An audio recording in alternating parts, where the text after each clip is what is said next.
श्रीमद नारायण नारायण नारायण श्रीमद नारायण नारायण नारायण नारायण नारायण नारायण। देवर्षि नारद प्रणाम ग्रहण करंतु। देवर्षि नारद प्रवेश करिवार अभिप्राय। देवर्षि नारद प्रभु आपण एठी अनंत शयन रे सोईछंती किंतु मर्त्यपुर रे सबु किछि विभ्राट हेई गलानी। प्रभु सबु किछि विभ्राट हेई गलानी।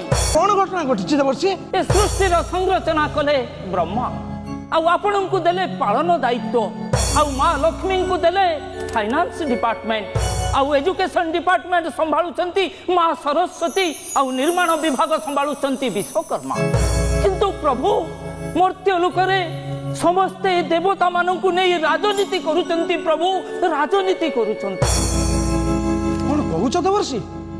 मर्त्य लोक रे आम देवादेवी को लेके राजनीति करा जाउछि? प्रभु भारत रे आ ओडिसा रे किए रामों को नारे वोट मागिलानी तो आउ किए जगन्नाथ को नारे वोट मागिलानी। किए ग्यारंटी देलानी तो आउ किए 5T देखैलानी। प्रभु बजेट न थाई माळ माळ योजना घोषणा होउची। प्रभु माळ माळ योजना घोषणा हो। माळ माळ योजना घोषणा होउची माने माळ माळ टंका भी बंटन करा जाउछि।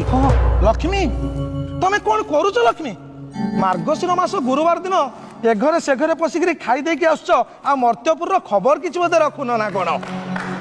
मां लक्ष्मी ए भलिया कले मर्त्यवासी बहुत दुख कष्ट चलिबे। ओडिसा रे मां को नारे माळ माळ लक्ष्मी बस चलीजी। प्रभु माळ माळ लक्ष्मी बस चलीजी। लक्ष्मी बस?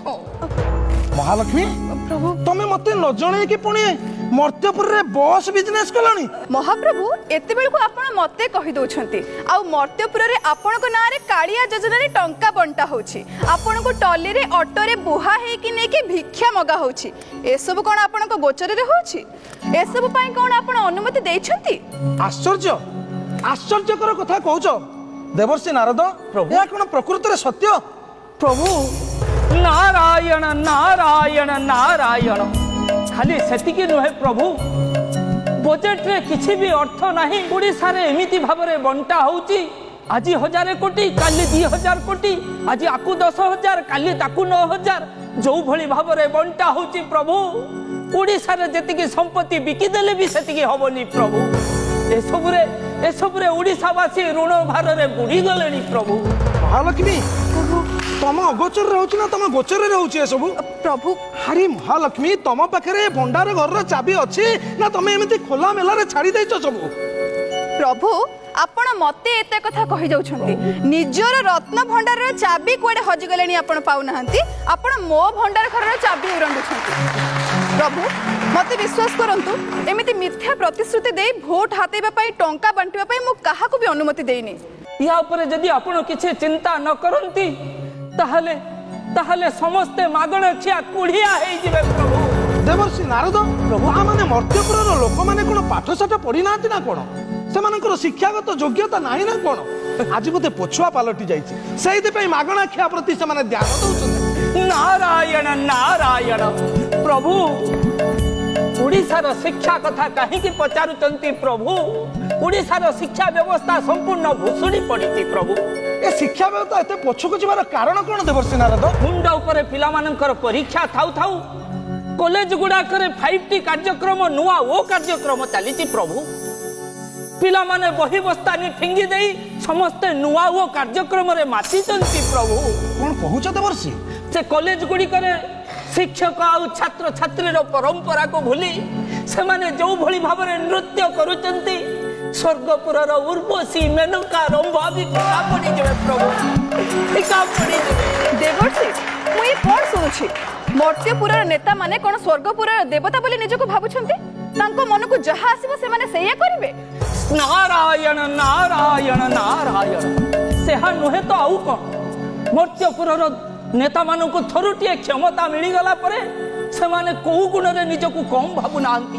दामी गाड़ी दामी साड़ी सबु बेले ओए साराम रे दिन काटुचंती। प्रभु आ मर्त्यपुर रो ये भोटर माने दिन को दिन गरीब हे जाउचंती। प्रभु दिन को दिन गरीब हे जाउचंती। बोले तमे कोन करूछ देवर्षि? तमे पर आउछ जने सांबादिक? देवर्षि तमर भी अनेक शिष्य अछंती मर्त्यपुर रे से माने करूछंती कोन? प्रभु ମୁଁ ମାନୁଛି ମୋର ଅନେକ ଶିଷ୍ୟ ଅଛନ୍ତି ମର୍ତ୍ତ୍ୟପୁରରେ, କିନ୍ତୁ ତାଙ୍କର କାମ ଦୁର୍ବଳ ପ୍ରଭୁ। ସେମାନେ ଯୋଉଟା ଦେଖେଇବା କଥା ଦେଖାଉନାହାନ୍ତି, ଆଉ ଯୋଉଟା ନ ଦେଖେଇବା କଥା ସେଇଟାକୁ ଦେଖାଉଛନ୍ତି ପ୍ରଭୁ। କିନ୍ତୁ କିଛି ଗଣମାଧ୍ୟମ ଆଉ କିଛି ସାମ୍ବାଦିକଙ୍କ ପାଇଁ ଗଣତନ୍ତ୍ର ତିଷ୍ଠି ରହିଛି ପ୍ରଭୁ। ଦେବର୍ଷିଙ୍କ କଥା ଶୁଣି ଲାଗୁଛି ମର୍ତ୍ତ୍ୟପୁର ଏବେ ଧ୍ୱଂସ ହବାକୁ ଯାଉଛି। ଆପଣଙ୍କୁ କିଛି କରିବାକୁ ହବ। ଆପଣ କିଛି କରନ୍ତୁ ପ୍ରଭୁ, ନହେଲେ ଓଡ଼ିଶାରେ ଯୋଉ ଭଳି ଆଜି ନବୀନ ଓଡ଼ିଶା, କାଲି ତୋ ଓଡ଼ିଶା, କାଲି ମୋ ଓଡ଼ିଶା, କାଲି ତାମିଲ ଓଡ଼ିଶା, ଆଜି ନୂଆ ଓ କାଲି ପୁରୁଣା ଓ, এইଭଳି ଭାବରେ ଯୋଉଭଳି ମାଗଣା ବଣ୍ଟା ଚାଲିଛି, ଏ ଜନତା ଭାସିଯିବେ ପ୍ରଭୁ, ଏ ଜନତା ଭାସିଯିବେ। ଦେବର୍ଷି ତମେ ଠିକ କଥା କହିଛ ଦେବର୍ଷି। ମା ଲକ୍ଷ୍ମୀ ମତେ ଗୋଟେ କିଛି ଗୋଟେ ନିଷ୍ପତ୍ତି ନବାକୁ ପଡିବ। ଦେବର୍ଷି ତମେ ବ୍ରହ୍ମା, ଇନ୍ଦ୍ର, କୁବେର, ପ୍ରଭୁ। ବିଶ୍ୱକର୍ମାଙ୍କୁ ସମସ୍ତଙ୍କୁ ଡାକି ଗୋଟେ ଦେବସଭାର ଆୟୋଜନ କର ପ୍ରଭୁ। ଆଉ ମର୍ତ୍ତ୍ୟବାସୀଙ୍କୁ ଜଣାଇ ଦିଅ ଯେ ଆଗକୁ ନିର୍ବାଚନ ଆସୁଥିବା ହେତୁ ନିଜ ବିବେକକୁ ପଚାରି କାହାର ପ୍ରରୋଚନାରେ ନ ପଡି ସଠିକ ନେତାକୁ ଚୟନ କରନ୍ତୁ। ପ୍ରଭୁ ଆସ ଆସ ପ୍ରିୟ, ଆମେ ଗମନ କରିବା ଗୃହ ମଧ୍ୟକୁ। ନାରାୟଣ ନାରାୟଣ ନାରାୟଣ ନାରାୟଣ ନାରାୟଣ ନାରାୟଣ। ପ୍ରଭୁ ତ ଠିକ କଥା କହିଗଲେ। ଏ ମର୍ତ୍ତ୍ୟ ଲୋକରେ ଯୋଉଭଳି ଭାବରେ ମାଗଣା ବଣ୍ଟା ଚାଲିଛି, ଯୋଉଭଳି ଭାବରେ ପ୍ରଲୋଭନ ଦିଆଯାଉଛି, ଏ ଜନତା ବୁଝି ପାରୁନାହାନ୍ତି ସେମାନଙ୍କର ଗତି କୁଆଡ଼େ। ଯଦି ପ୍ରଭୁଙ୍କ ବାର୍ତ୍ତା ମୁଁ ନିଶ୍ଚୟ ପହଞ୍ଚେଇବି, ସେମାନେ ଯଦି ମାନିବେ ତାହେଲେ ସମସ୍ତଙ୍କ ପାଇଁ ମଙ୍ଗଳ, ଆଉ ଯଦି ନ